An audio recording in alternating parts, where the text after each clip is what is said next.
નમસ્કાર મિત્રો, જૂની પેન્શન યોજના હેઠળ આવતા તમામ સરકારી કર્મચારીઓને ગ્રેચ્યુટી મળવાપાત્ર થાય છે. ત્યારે શું નવી વર્ધિત પેન્શન યોજના એટલે કે એનપીએસ અંડર આવતા તમામ સરકારી કર્મચારીઓને ગ્રેચ્યુટી મળવાપાત્ર થાય છે કે નહીં, તેનો જવાબ આ વિડીયોમાં હું લઈને આવ્યો છું ઠરાવ સાથે. તો વિડીયો પૂરો જોજો મિત્રો. તેના પહેલા મારે એક મહત્વની વાત કરવી છે કે ઇન્સ્ટાગ્રામ ઉપર આહિર સમાજનું એક પેજ છે અને તેમણે આપણા યુટ્યુબના 28,000 કરતાં પણ વધારે સબસ્ક્રાઈબર સાથે 13,000 કરતાં પણ ઇન્સ્ટાગ્રામના ફોલોઅર અને ફેસબુકના 19,000 કરતાં પણ ફોલોઅરના સપોર્ટને અને મારા પ્રયાસોને બિરદાવતા એક પોસ્ટ મૂકી છે. તો તેના માટે તેમના નિસ્વાર્થ આ પ્રેમ બદલ તેમનો હું ખૂબ ખૂબ આભાર માનું છું. મારા તમામ સપોર્ટર, સબસ્ક્રાઈબર, ફોલોઅર તરફથી અને મારા પ્રયાસોને આ પ્લેટફોર્મ પર લાવવા બદલ તેમનો ખૂબ ખૂબ આભાર.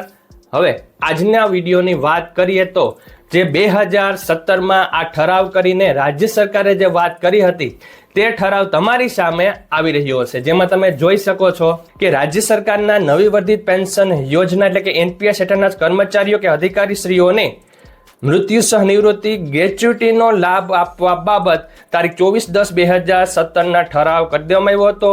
અને તેની પહેલા ભારત સરકારે 2016માં જે ઠરાવ કરી દીધો હતો તેના અનુસંધાને આપણે રાજ્ય સરકારે પણ આ સ્વીકાર્યું છે. તો ભારત સરકારનો જે કેન્દ્રનો ઠરાવ છે તે પહેલા આપણે 2016નો જોઈ લે, જે તમારી સામે આવી રહ્યો છે. તો ભારત સરકારે સત્તાવાર રીતે સ્વીકાર્યું હતું કે એનપીએસ એટલે કે નેશનલ પેન્શન સ્કીમ હેઠળ આવતા કેન્દ્રીય કર્મચારીઓ પણ રિટાયરમેન્ટ ગ્રેચ્યુટી અને ડેથ ગ્રેચ્યુટી મેળવવા માટે પાત્ર છે. અને તેની શરતોની વાત કરીએ તો એનપીએસ કર્મચારીઓને પણ એ જ શરતો અને નિયમો મુજબ ગ્રેચ્યુટી મળશે જે જૂની પેન્શન યોજના CCS પેન્શન રૂલ્સ 1972 હેઠળ આવતા કર્મચારીઓને મળે છે. અને તેમની અમલવારી જોઈએ તો 1/1/2004 થી જ અમલી ગણવામાં આવ્યા છે. અને વર્ષ 2009માં સરકારે માત્ર હંગામી ધોરણે ગ્રેચ્યુટી આપવાનું શરૂ કર્યું હતું, પરંતુ આ 2016ના ઠરાવથી તેને કાયમી અને સત્તાવાર કરી દેવામાં આવી છે.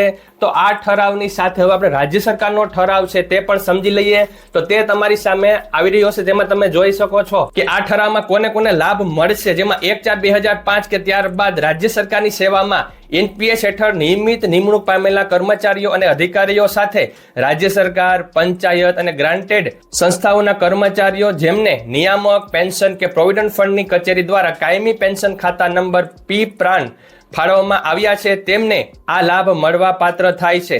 જેમાં સમયગાળા મુજબ 1/4/2005 થી 31/12/2005, 1/1/2006 થી 31/12/2015 સુધીમાં કર્મચારીઓ છે તેમની ગ્રેચ્યુટી અને 1/1/2016 પછીના જે કર્મચારીઓ છે તેમની ગ્રેચ્યુટી કઈ રીતે મળવા પાત્ર થાય છે કે જેઓ નિવૃત્તિ અથવા કે મૃત્યુ સહ ગ્રેચ્યુટી જેમને મળવા પાત્ર થાય છે. તો તે તમે જોઈ શકો છો, જેમાં તારીખ 1/4/2005 થી 31/12/2005 દરમિયાન, તારીખ 1/1/2006 થી તારીખ 31/12/2015 દરમિયાન નિવૃત્તિના કિસ્સામાં પૂરા કરેલા સેવા વર્ષના અડધા માસિક પગાર લેખે એટલે મહત્તમ 16.5 એટલે 16.5 પગાર, 33 વર્ષની સેવા ધ્યાને લઈને અને ચાલુ નોકરીમાં જો અવસાનના કિસ્સામાં 1 વર્ષથી ઓછી નોકરી હોય તો 2 પગાર, 1 થી 5 વર્ષની નોકરી હોય તો 6 પગાર અને 5 થી 20 વર્ષની નોકરી હોય તો 12 પગાર અને મહત્તમ મર્યાદા 10 લાખ રૂપિયા આપવામાં આવેલી છે.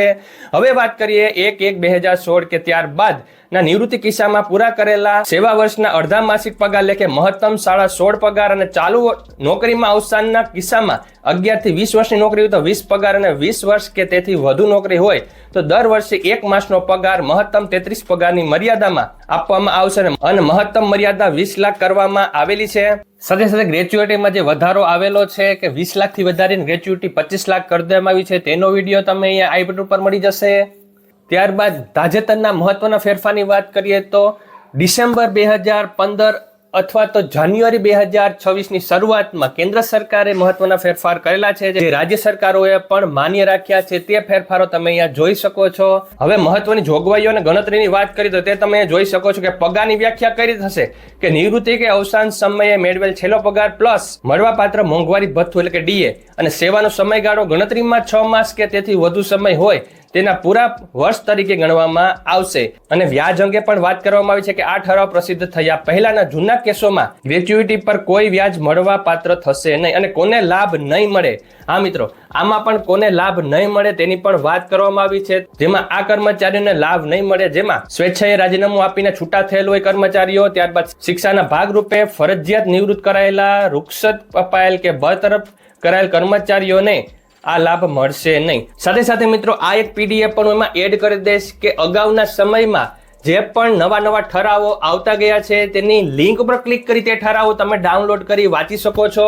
તે પણ તમને ટેલિગ્રામ ચેનલ ઉપર મળી જશે. તો મિત્રો આ હતી NPS અંદર આવતા તમામ સરકારી કર્મચારીઓને શું ગ્રેચ્યુટી મળે છે, તો કેટલી મળે છે અને કઈ રીતે તેની ગણતરી થાય છે તે આપણે સમજ્યું. તમામ PDF છે તમને ટેલિગ્રામ ચેનલ ઉપર મળી જશે. ટેલિગ્રામ ચેનલની લિંક ડિસ્ક્રિપ્શનમાં છે અને આહિર સમાજની જે પોસ્ટ કરવામાં આવી છે તેની પણ લિંક ડિસ્ક્રિપ્શનમાં હું આપી દઈશ, જેથી તમે પણ એ લાઈક જરૂર કરી દેજો અને સપોર્ટ જરૂર કરજો. તે પેજને વધુને વધુ શેર કરજો, જેથી કરીને આપણા પ્રયાસો છે તે વધુને વધુ શિક્ષકો સુધી પહોંચી શકે, સરકારી કર્મચારીઓ સુધી પહોંચી શકે અને આપણા જે તમામ પ્રયાસો છે તેને ખ્યાતિ મળે. તો મિત્રો આજનો વિડીયો અહીંયા પૂરો કરીએ. વિડીયો કેવો લાગ્યો જરૂર કહેજો. વિડીયો ગમે તો લાઈક કરી દેજો, ચેનલ સબસ્ક્રાઇબ કરી બેલ આઇકોન દબાવી દેજો, જેથી કરીને તમને નવા અપડેટ્સ મળતા રહે. Thank you very much. જય શ્રી કૃષ્ણ.